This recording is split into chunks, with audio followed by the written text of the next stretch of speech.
graça e a paz de nosso Senhor Jesus Cristo continue em cada coração. Mais uma noite, nós estamos, pela graça de Deus, trazendo uma palavra para consolar os nossos corações e dar alerta para as nossas vidas. Pedimos que Deus continue nos abençoando, nos dando força, nos dando coragem, porque é o que necessitamos nesses dias maus. Então, boa noite a todos e nós vamos iniciar com o título da mensagem, As Almas que Estão em Prisão Agora. E eu trago um título, A Prisão das Almas hoje. Nós vamos ler umas escrituras um pouco complexas, né? Com bastante atenção. Nós vamos ler primeiro o livro de São Judas, que o profeta diz, eu tenho marcado aqui como primeiro lugar em Judas. E então, em segundo lugar, vamos ler segundo Pedro. E então, em primeiro, Pedro também. Então veja bem, primeiro é em Judas, depois em 2 Pedro e depois em 1 Pedro. Agora Judas, eu gostaria de ler isto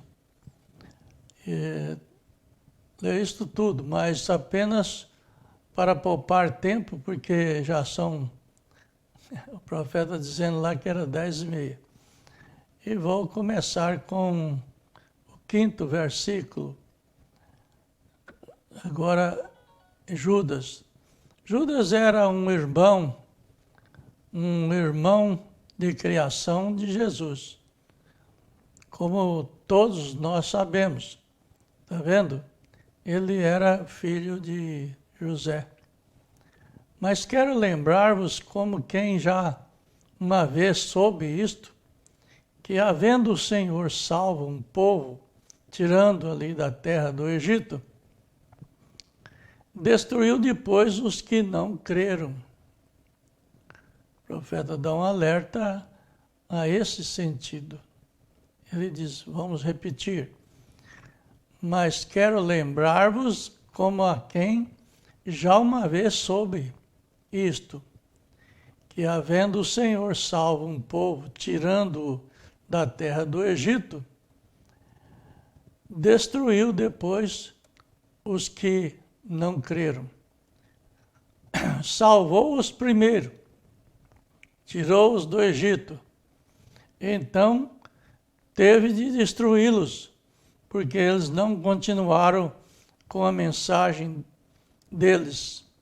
Veja você, notem isso, irmãos. É necessário nós botar bastante atenção nessas passagens, porque o profeta diz que a noiva tem um paralelo com Israel.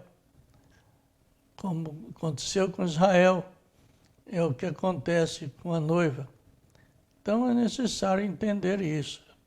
Ele salvou o povo, você vê que tirou ali do Egito, passou pelo deserto, pelo Mar Vermelho, chegou até Cades Barneia e depois precisou fazer eles andarem 40 anos até serem destruídos, porque eles não continuaram com a mensagem deles.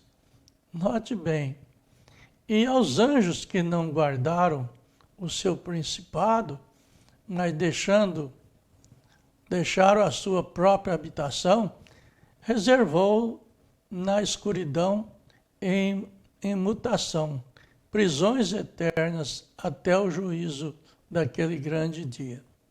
Notamos que essas prisões eternas, o profeta mais ali na frente, ele mostra que é perpétua.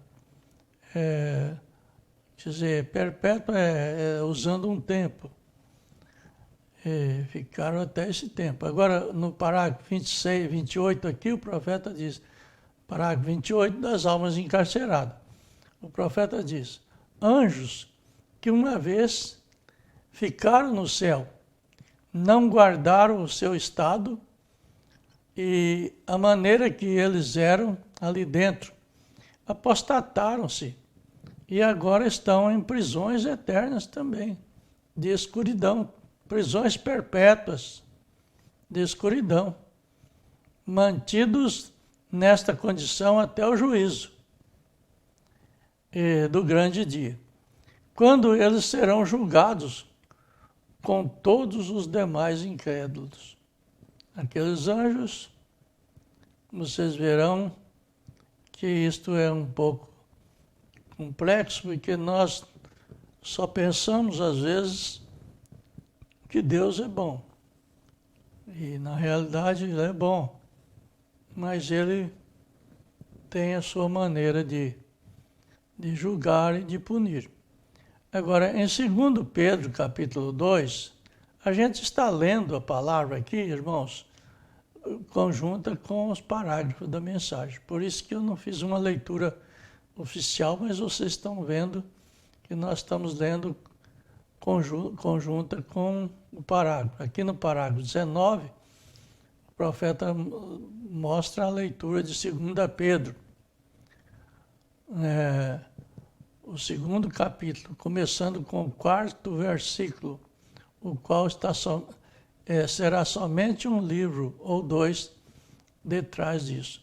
Veja, porque se Deus não perdoou aos anjos que pecaram, mas havendo-os lançado no inferno, os entregou às cadeias da escuridão, ficando reservados para o juízo, e não perdoou ao mundo antigo, mas guardou a Noé para trazer o dilúvio sobre o mundo dos ímpios. E no parágrafo 30 ele diz, não perdoou os anjos e os colocou em prisões de escuridão e condenou o mundo todo através da destruição, através de Noé, por Noé.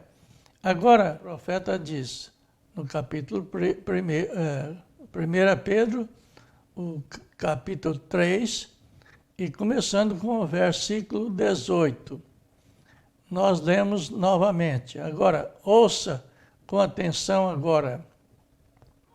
Porque também Cristo padeceu uma vez pelos pecados, o justo pelos injustos, para levar nós a Deus, mortificados, na verdade, na carne, mas vivificado pelo Espírito, no qual também foi e pregou aos espíritos em prisão, e ele pregou a essas pessoas em prisão, os quais, noutro tempo, foram rebeldes, quando a longanimidade de Deus esperava nos dias de Noé, enquanto se preparava a arca, na qual poucas, isto é, 8 almas somente, 8 almas se salvaram pelas águas.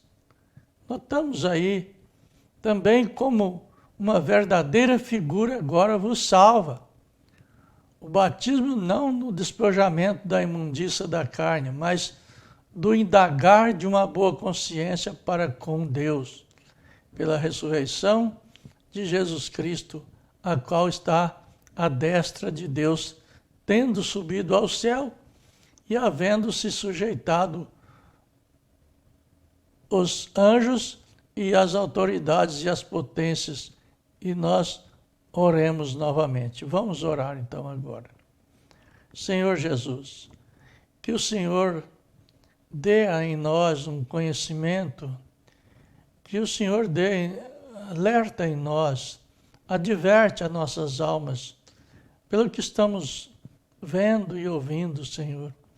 Nós sentimos a necessidade de termos realmente a convicção da palavra na nossa alma, ela precisa penetrar. Esses irmãos e essas irmãs necessitam, Senhor, de ter uma vindicação da sua palavra na sua alma, porque eles creem, Senhor. Nós vimos que o seu povo, no princípio, teve aparência de crer, Senhor, porque eles acompanharam o profeta ali, Moisés, eles creram em Moisés, eles passaram por dificuldades, por horas de apuro, por momentos difíceis, mas, Senhor, eles decidiram saírem e acompanharam Moisés. E nós notamos, ó Pai, que depois de uma grande jornada, depois de muitas lutas e muitas dificuldades, ainda, Senhor, eles teve em dúvida de seguir em frente. Eles tiveram dificuldade de seguir em frente. E nós pedimos, Senhor, que não deixe nós termos essas dificuldades de ser embaraçados e pararem para olhar para trás, pararem para olhar para os lados. Senhor, não deixa isso acontecer em nós. Nós queremos, ó Pai, seguir em frente. Nós queremos atravessar o Jordão. Oh, meu Deus, dê força para esses irmãos, para essas irmãs, nessa fase tão terrível que estamos vivendo agora, Senhor, tanto natural quanto espiritual. Pedimos isso de toda a nossa alma, de todo o nosso coração. Amém, Senhor. Amém. Muito bom. Nós vamos notar aqui, irmãos, que no parágrafo 35, o profeta diz: agora isto, as almas agora em prisão, almas que estão agora em prisão. Note bem, irmãos, não é o corpo, não é o espírito, mas é a alma. Nunca teve um tempo de tanta liberdade no espírito como nós estamos tendo agora. Mas as almas estão presas, Senhor. Elas estão seguras em credos, em dogmas, em homens, em pessoas, em ídolos. Senhor, deixa nós caminhar e não deixa o inimigo fazer frente, mas deixa nós, abre, Senhor, nossa alma, nosso coração, para que possamos prosseguir. O profeta diz aqui no parágrafo 36, agora a alma do homem, ela não é o corpo do homem, é a alma, está vendo? E a alma é algo que é a natureza do espírito. E então, quando a natureza de um homem, quando ele disse, nós estamos mortos, a Escritura claramente nos diz que nós estamos mortos e nossas vidas estão escondidas em Deus através de Cristo.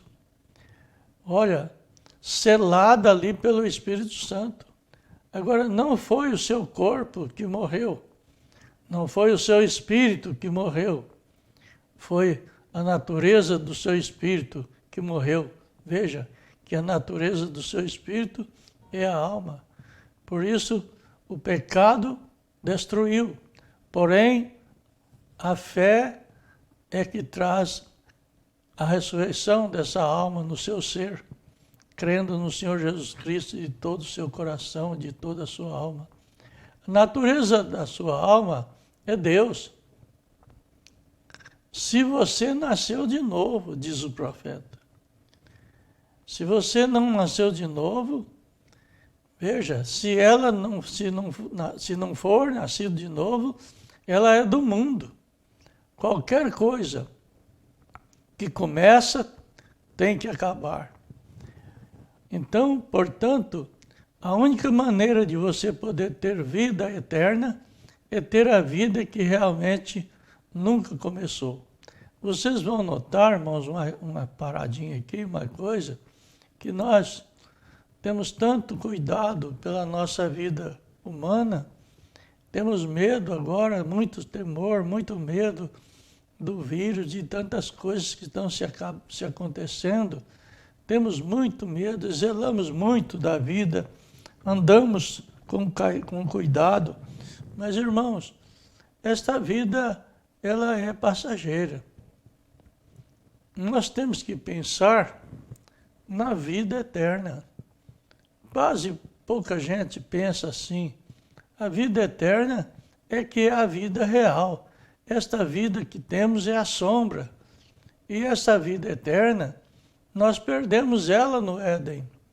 E agora, em Jesus, nós recebemos ela de volta. Por isso que a Bíblia diz que ela está escondida em Cristo. E agora nós achamos que bênção Deus deu para você, irmão, irmã. Você reconhecer que a tua vida está escondida no Senhor Jesus Cristo. Crê nele de todo o seu coração, de toda a sua alma. Então, veja bem, vida eterna é ter uma vida que realmente nunca começou. Então, sua vida começou quando você nasceu. Quando Deus soprou o fôlego de vida em suas narinas e você se tornou uma alma vivente. E então você começou nesse momento.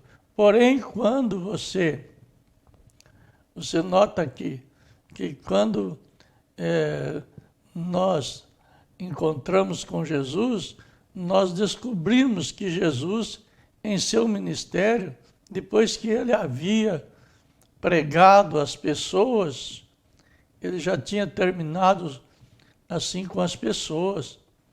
Uma coisa muito interessante nós pensarmos nisso, porque hoje nós pregamos, ensinamos e falamos, e quantas pregações, quantos pregadores estão pregando, porém nós vemos que as pessoas estão gostando, assistindo, jubilando, regozijando, mas, irmãos, ligar-se na vida eterna são bem poucos.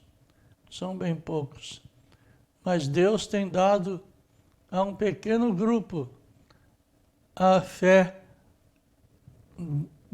de Jesus Cristo. E esta fé de Jesus Cristo, ela crê na ressurreição.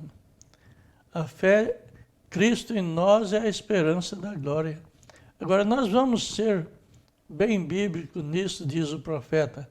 Depois que Jesus havia terminado o seu ministério, veja, e o seu ministério foi rejeitado pelas pessoas.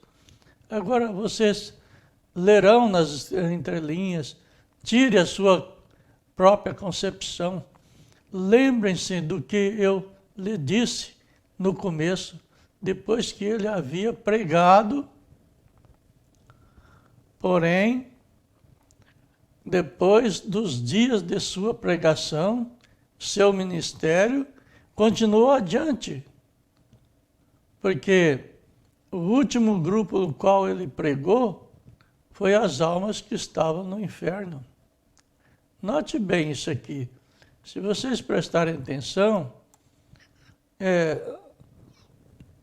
lá as pessoas não tinham condições de ser salvas, mas ele foi lá e pregou para elas.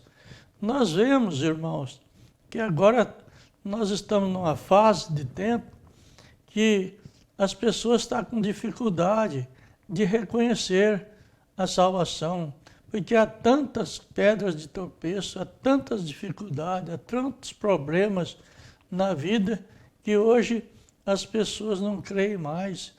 Eles simplesmente aceitam, mas não creem. Então nós notamos que as almas estão aprisionadas hoje. Elas já estão encarceradas. Veja, então, as almas que estavam no inferno, elas não poderiam ser perdoadas. Eu tenho lido isso claramente na Bíblia, diz o profeta, aqui em 2 Pedro, vê? Ele foi e pregou às almas que estavam em prisão e que o inferno e que é o inferno, encarceradas até o dia de juízo. Por quê? Veja você, o juízo não é agora. E não há nenhum inferno queimando agora. Além, alguém lhe diz, o sujeito está no inferno queimando agora. Isso é errado, não é isso. Vê? Um juiz desta terra é suficientemente justo para jamais condenar um homem até que ele seja trazido ao julgamento. Então, Deus não fará isso. Deus jamais lançará um homem dentro de uma fornalha ardente até que primeiro ele seja condenado pelas leis do próprio Deus. Ele rejeitou, a pessoa rejeitou a misericórdia, então veja você, ele primeiro vem a ter um julgamento. E o julgamento é o juízo do trono branco. Mas agora ele está num lugar chamado casa de prisão. É uma coisa que nós devemos pensar nisso, né? Tem muitas pessoas presas hoje, presas por razões, por opiniões, maneiras de pensar, não amolece o coração, não aceita a palavra, não vive pela palavra. Olha, irmãos, nós estamos numa hora muito difícil. E o profeta diz aqui no parágrafo 112, e eu estou chegando a ser um homem velho, e não sei quanto tempo mais eu tenho, logo terei 55 anos de idade, e eu não sei, de acordo com a natureza, eu posso não ter muitos anos. Eu não sei onde esta fita irá. Nota bem. Eu não sei aonde esta fita irá. Porém, que todos ouçam, aqui está a fita, ou onde quer que ela possa ir, jamais se dirija àquela região dos perdidos. Veja bem, lutam para não chegar ali na região dos perdidos. Você não pode imaginar o inferno sendo tão ruim. É o que quer que você faça. Nunca pegue nenhuma, e não esqueça isto, que é a região dos bem-aventurados. Tem a região dos bem-aventurados. E eu diria isso com São Paulo, aquilo que o olho não viu e o ouvido não ouviu, ou não poderiam subir ao coração do homem, é o que Deus tem preparado para os que o amam. Amém. Então, pare, se você estiver ouvindo esta fita, desligue o aparelho, arrependa-se, se você não é salvo, e acerte com Deus. Parágrafo 113. Eu estou dizendo isto por uma experiência de primeira mão, como eu creio em meu coração. E eu digo a estas, se as visões têm me enganado, Deus seja misericordioso por eu fazer uma declaração como esta. Porém, com a sinceridade do meu coração, sabendo que nenhuma daquelas visões jamais falhou, e eu creio que eu tenho estado em ambos os lugares. Longe estava de algum ser humano estar seguindo esse caminho decadente.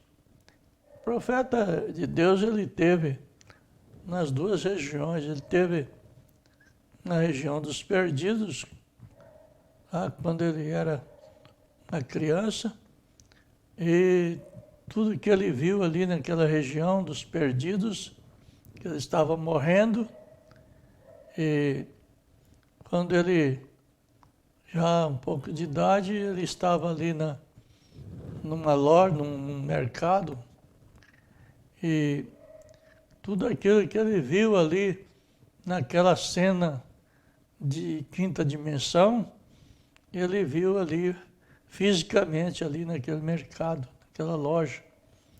E ele estava sentindo-se mal por relembrar aquelas passagens.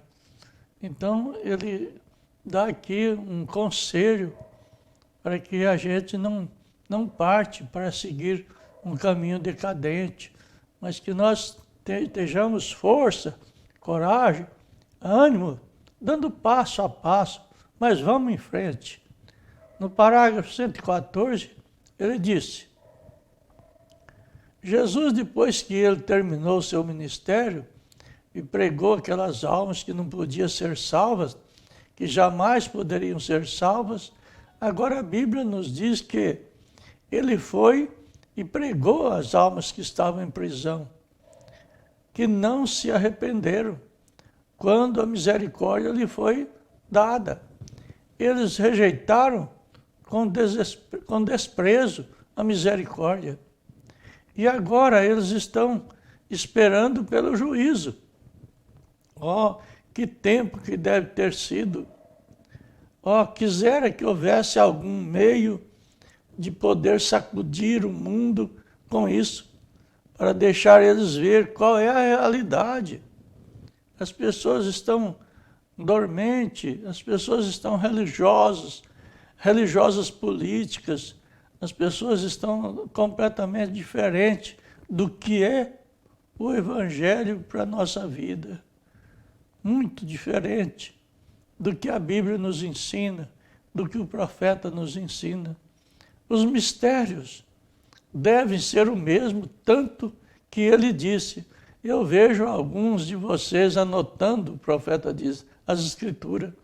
Em São João 14, 12, a Bíblia diz ali: aquele que crê em mim também fará as obras que eu faço. Veja aqui, veja isso. Veja as obras, pregando aos perdidos, curando os enfermos, e então ao impossível de algum dia ser salvo. Isto aqui é muito profundo. Para nós que somos crentes desta mensagem, que cremos que esta mensagem veio para redimir o nosso corpo. Cremos disso, que o sangue veio para redimir as nossas almas, mas o Espírito Santo, Cristo, veio para redimir o nosso corpo.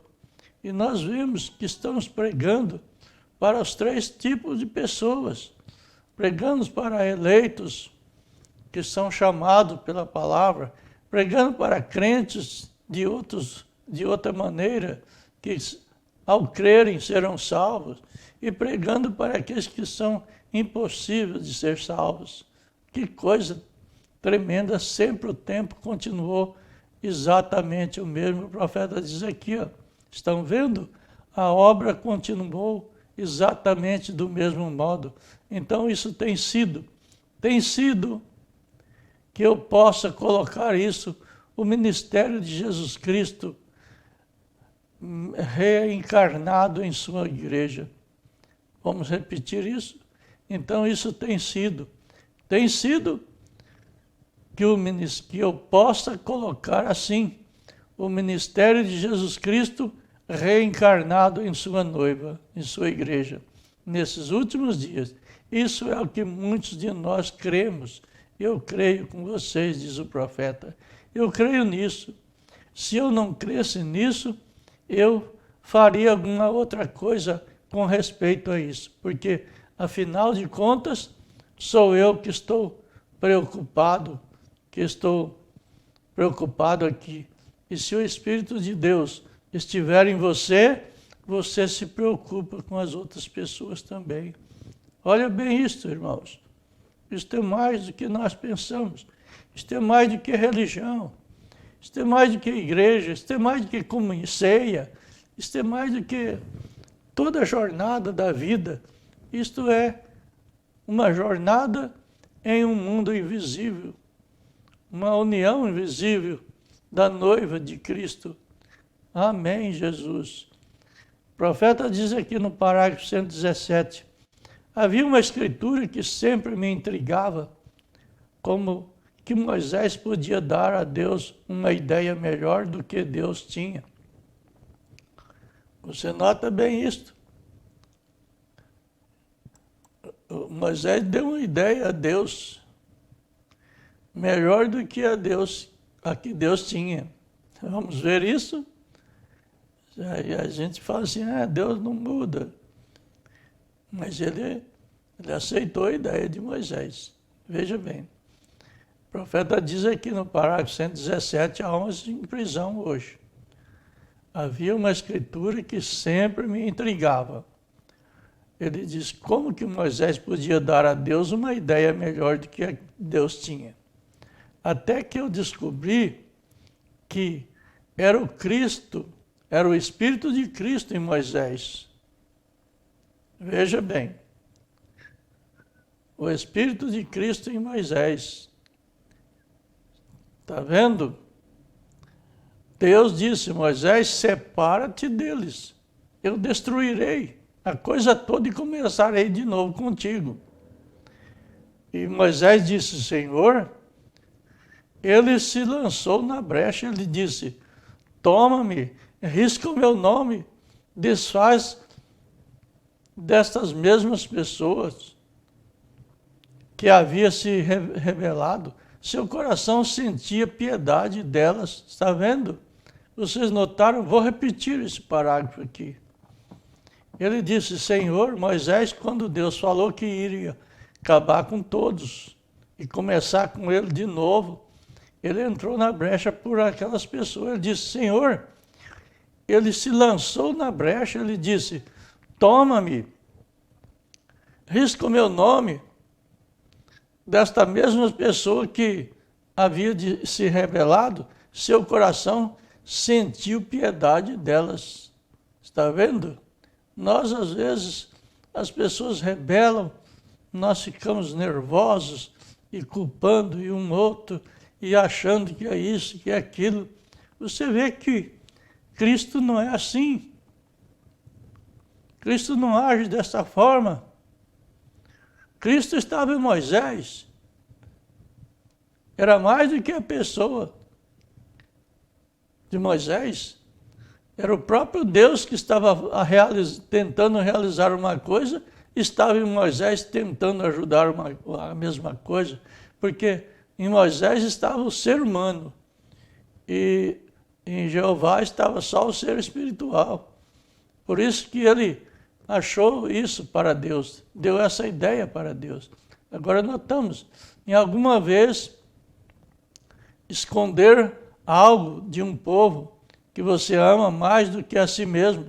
Como poderia um homem levar uma pessoa para a igreja por meio de um aperto de mão, ou de alguma aspersão, ou de algum falso batismo, ou algo, e deixar que ele se ponha sob a influência de uma mentira, e saber que a Bíblia jaz ali e diz que ele ama a pessoa? Como pode essa pessoa amar aquela alma?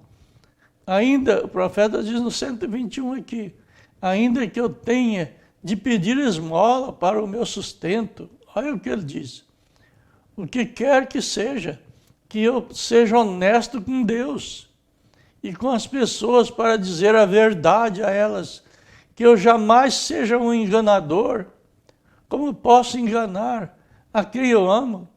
Ainda que eu tenha de ferir com tudo, eu as amo. Esta é a razão porque você bate em seu filho, e porque você o ama, porque você não gosta dele porque ele, ou melhor, não porque você não gosta dele, porque você o ama. Se ele estiver errado, ele causará a sua própria morte se você não o corrigir. Amém? Nós vemos aqui no parágrafo 122, ele disse, agora sim tem sido o ministério de Cristo, não é, irmão? Vocês notem bem isso. Assim como foi, assim é hoje. Tem sido pregado, completamente vindicado pela palavra de Deus, que não poderia ser o homem, tem que ser Deus, tem que ser. Note, os mesmos sinais espirituais que Jesus fez, se tem achado novamente na terra nos últimos dias. O mesmíssimo sinal espiritual que ele se identificou como Messias, tem se identificado hoje. Ele é ainda o Messias. Messias é unção, é ungido. Os mesmos sinais materiais que têm aparecido sobre a terra, que apareceu por meio dele, o que ele era, a mesma coluna de fogo que São Paulo viu, a mesma, tudo isso se tem achado novamente com a mesma natureza nisto, fazendo a mesma coisa. Notamos? Você é uma parte de Deus. E eu sou uma parte de Deus. Veja, porém, eu não sou Deus na totalidade. E nem você é Deus na totalidade. Está vendo? Está vendo isso? São atributos de Deus sobre nós, como filhos adotados por Jesus Cristo, o qual o próprio Deus se tornou carne para morrer por nós.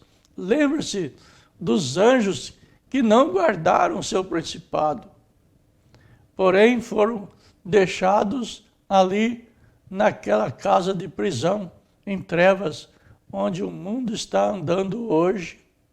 Note bem isso, irmãos. O mundo está andando numa casa de prisão, em trevas espirituais. Trevas espirituais. A mesma prisão. Não há arrependimento para as pessoas. E eu me pergunto, se seu ministério levanta completamente da mesma forma nos últimos dias, como foi, assim como o Pai me enviou, eu também vos envio, e as obras que eu faço, vocês também fareis. Parágrafo 281. Perdidos jamais poderiam ser salvos. Eles haviam rejeitado a misericórdia. Essa foi a sua terceira puxada. A terceira puxada de Jesus Cristo foi pregar para as almas que não podiam se salvar. Olha, isso é bastante profundo, nós não vamos meditar nisso, mas vocês fiquem pensando nisso. Nós estamos esperando aí a terceira puxada, a palavra falada. A palavra falada é a mesma palavra que estava encarnado em Jesus Cristo, ela está encarnado na noiva agora para falar e aquilo acontecer. Pensa nisso. Então, no parágrafo 170, poderia essa visão de quando eu era menininho ser agora? E este é o tempo quando aquelas pessoas de aparência abatida, melancólicas no inferno, sendo criado bem aqui sobre a terra? Parágrafo 379. E eu imploro com todo o meu coração, porquanto vemos não somente alguém falando, mas a própria Escritura trazendo-nos até a esta hora. E nessa visão de um menininho que eu tive, vendo aquelas pessoas naquela condição, e agora penso que o próprio inferno, a misericórdia tem sido riscada da terra, e agora o próprio inferno está aqui, e as pessoas, Senhor, estão nesta condição hedionda, que quer dizer horrorosa. Meu Deus do céu! Agora nós sabemos que Cristo está aqui. Está vendo? Talvez você não veja com os seus olhos. Está vendo? Talvez você não veja. Porém, através de visão, eu lhe digo que está aqui. Nós o sentimos. Nós sabemos que há algo aqui. Nossos sentidos não declaram, e o Espírito que declara que Cristo está aqui. Porque isso, ou melhor, por isso é que estamos reunidos aqui hoje, Senhor, para confessar os nossos erros e pedir misericórdia. Por isso que encaramos esta alta, ou este altar, nesta noite, porque sabemos que somos mortais e que há muitos erros em nós, estamos cheios de falhas, porém, nós viemos confessar os nossos erros e então olhar para o nosso Pai Celestial com corações abertos para as bênçãos e renovação de força e fé que Ele nos daria nesta hora, porquanto temos nos congregado aqui de acordo com a promessa em lugares celestiais em Cristo Jesus, pois sustentamos que nós temos passado da morte para a vida, isto é, para a vida eterna, por sua promessa, e que somos arrebatados numa atmosfera celestial, assentados com Ele agora, que Ele possa nos ensinar esta noite as coisas que Ele gostaria que nós conhecêssemos e nos dar o pão da vida para que possamos ser sustentados para o futuro que se acha diante de nós. Conceda, Senhor, esta é a nossa oração. Te pedimos no nome do Senhor Jesus Cristo. Amém.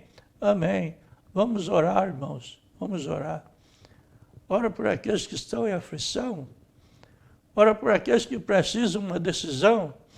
Ora para aqueles que estão sentindo arrependidos e para que eles possam realmente seguir em frente com seus pecados perdoados. Nós te pedimos, Senhor, em nome de Jesus Cristo, abençoa este povo nesta era tão cruel, tão difícil. Ó Deus, dê ânimo para cada um. Soluciona o problema de cada um. De nós, Senhor, que estamos aqui ainda nesta jornada, cremos que já passamos do Jordão. Cremos que estão ali enfrentando a Canaã, com lutas, porque a Canaã representa o Espírito Santo. E nós estamos enfrentando isso, Senhor. Em nome de Jesus Cristo, nós te agradecemos nesta noite. Dê a cada um que ouvir essa mensagem a força para reagir, para caminhar, para levantar e caminhar para frente, em nome do Senhor Jesus Cristo. Amém. Amém.